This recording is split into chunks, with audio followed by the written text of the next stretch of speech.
Assalamualaikum warahmatullahi wabarakatuh. Berikut kita akan menyimak seorang pengacara memberikan kuliah gratis ke seorang pakar hukum pidana. Ya, ini agak menarik ya, karena seolah-olah dia mengkuliahi dosennya. Ya, kalau tadi Bang Tengku Nasrullah mengapresiasi betul Aristo Pangaribuan, sahabatku ini, karena memang dari awal tadi saya perhatikan terlihat sangat objektif, ya. Tetapi kemudian belakangan saya lihat Bang Aristo keluar dari pakemnya sebagai seorang pakar, ya. Apalagi kemudian membuat suatu ilustrasi bahwa perkara pidana itu seperti pertandingan yang ada skornya sekarang Pak Jokowi leading 10-0 atau 7-0. No, saya kira ini keliru ini.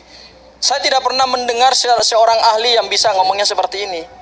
Ya, jangan membawa pendekatan sport law yang pernah diajarkan Aristo di UI dalam pendekatan hukum pidana, meskipun beliau juga ngajarin hukum acara pidana. Saya kira tidak tepat. Kita menggunakan skor-skor, apalagi ilustrasinya ini pertandingan, Pak Jokowi leading, berapa kosong. No, ini keliru. Yang dicari dalam proses perkara ini adalah pendekatan pidana formil dan pidana material. Dan ingat, hukum pidana itu keras sifatnya, Mas Aiman. Kenapa dia keras? Ini ada ahli hukum pidana di sini ya.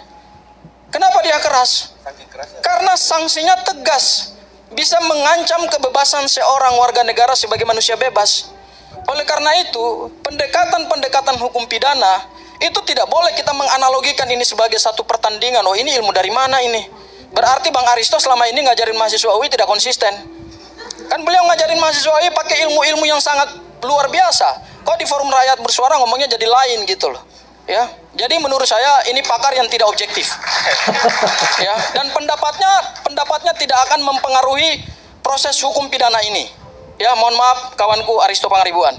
Saya menghargai orang tuamu Profesor Doktor ya Rosa Agustina, itu juga dosen saya di Fakultas Hukum UI, dan bapaknya adalah Dr. Luhut Pangaribuan juga. Tapi saya lihat ilmu yang disampaikan tadi tidak menggambarkan beliau sebagai seorang akademisi dari Fakultas Hukum Universitas Indonesia yang saya banggakan. Ya, itu catatan saya yang pertama terkait dengan pendapat ahli.